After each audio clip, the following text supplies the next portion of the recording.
Hey, all my Crimsonites, and welcome to the Crimson Cure channel, where we embrace our femininity, increase our womanly values, and celebrate our brothers. So join me on our feminine journey to learn, heal, and grow.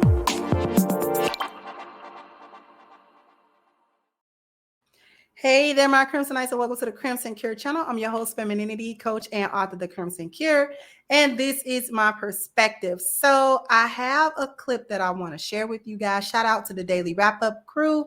They usually have some really interesting clips that we can draw a couple of lessons from because of the conversations that they have. So I thank them for having the platform that they do and conducting those conversations in the way that they do. So what we're talking about is Black women aren't here to be Black men's mother. They're not here to mother y'all, right? So what I want you to do is pay attention to the clip. I'm going to let it run twice, and then we're going to come back and we're going to really discuss what's actually being said. So here we go.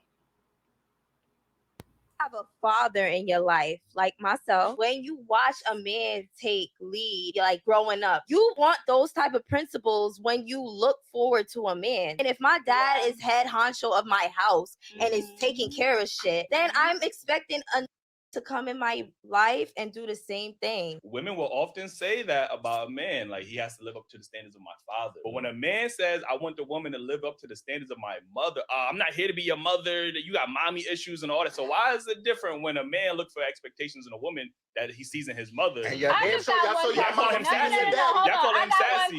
When you have a father in your life like myself, when you watch a man take lead, like growing up, you want those type of principles when you look forward to a man. And if my dad is head honcho of my house and is taking care of shit, then I'm expecting to come in my life and do the same thing. Women will often say that about a man, like he has to live up to the standards of my father. But when a man says, I want the woman to live up to the standards of my mother, I'm not here to be your mother, you got mommy issues and all that. So why is it different when a man looks for expectations in a woman that he sees in his mother? And y'all call him sassy. Y'all call him sassy.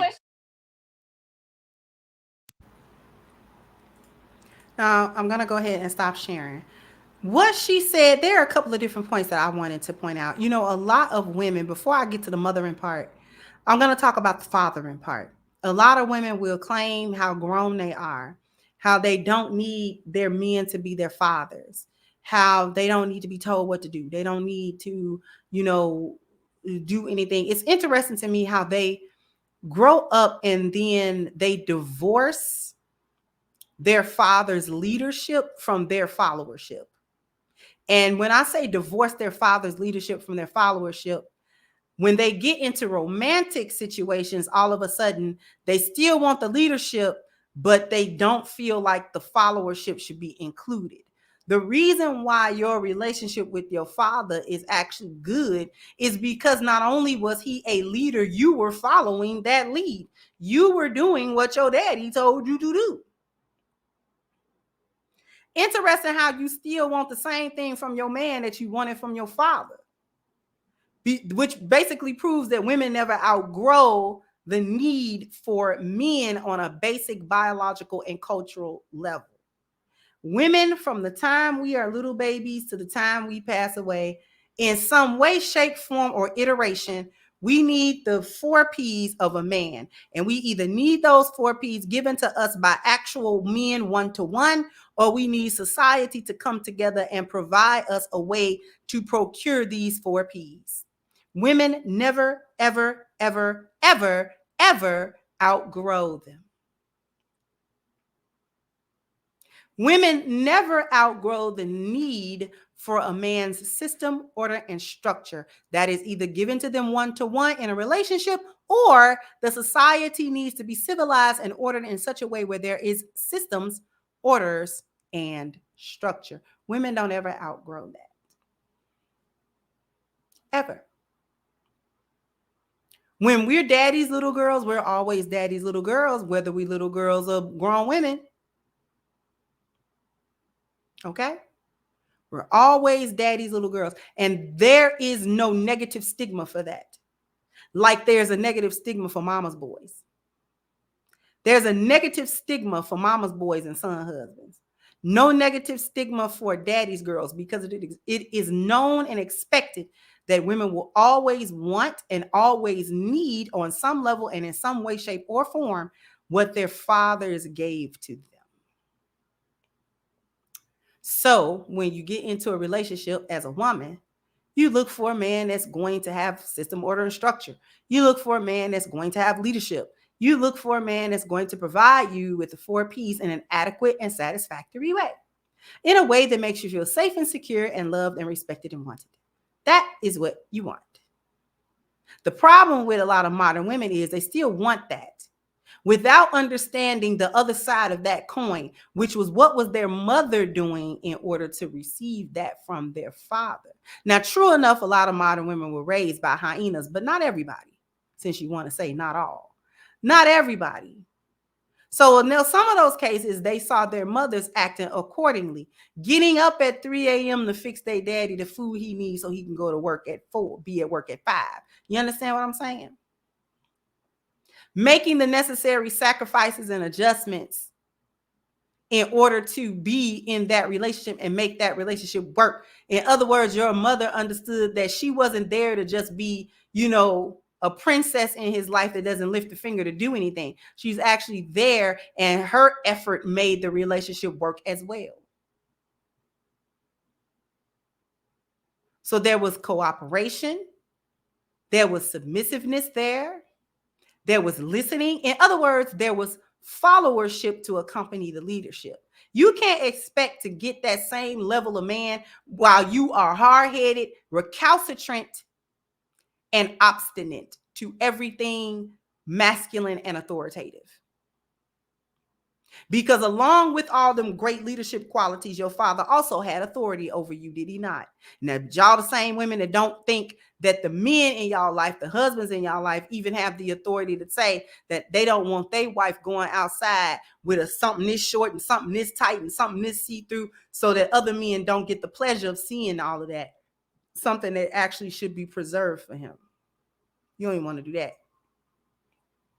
Now on to the mothering part.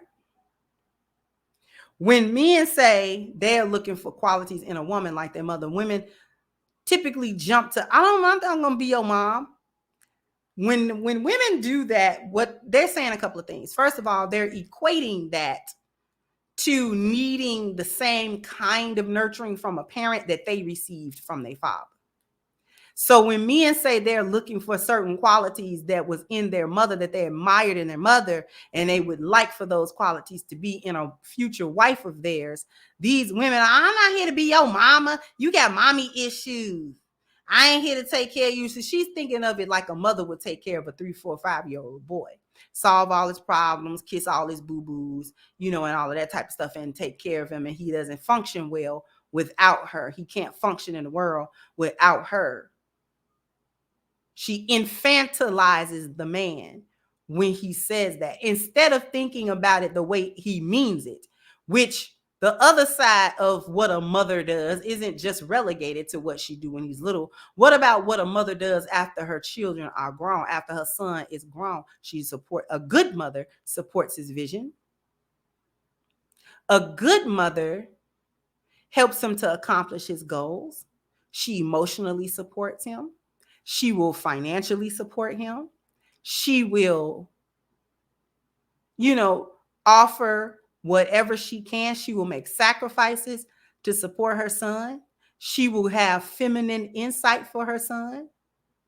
She will not jump into masculine energy with her son. This is a good mother. You know the example of a good mother? That man's name, what was his? The Hashim, the guy that got the divorce, and then his woman didn't get nothing because he put everything in his mama's name. See, that kind of support. He put everything in his mother's name, and his mother didn't run through his wealth. She preserved it for him. See, that's what a wife is supposed to do. Not run through his wealth, Kim Zolciak, but support him. Help him to hold on to the wealth that he acquires. Don't run through it like water. Help him. Support him. Support the things that he needs you to support him with. That's the side of mothering that they really don't want to do that part, because that's also, not only is that something mothering, that's actually something feminine, and that is what men are looking for, something feminine. Femininity means that you are cooperative, you're fit, feminine, and friendly. Shout out to Kevin Samuels. You are supportive, you give feminine insight. You don't jump into your masculine energy with him. You're not fighting and arguing and scrapping and saying crazy stuff to him. You're listening to him. You are listening to his needs, and you are offering the best insights and things of that nature to him to help support him in the decisions that he is making. That's the part that they talking about. That's what they don't want to do. And they disguise it as, I'm not going to take care of you like a mother takes care of a little boy, and infantilize the men. They know that's not what the men are saying. They'll say out of one breath that they want a man that has a good relationship with his mother. But in a healthy son-mother relationship, the reason why he's having that good relationship with her is because she's always feminine with him. Because good mothers don't have a reason to be masculine with their sons, because they're not masculine with their sons' fathers. They understand how to act as women around men, and they recognize their son as men. Even though they'll always be their son, they will always be their child. They just not always going to be a child. And the women understand that. And she treats her son accordingly, as a grown man to be respected. And that is what he wants. So when he says, I'm looking for a woman to embody the same qualities, he's not only looking for how his mother treated him, but he's also looking at how his mother treated his father. And Black women specifically get that. They purposely get that mixed up and have a purposeful wrong understanding about that.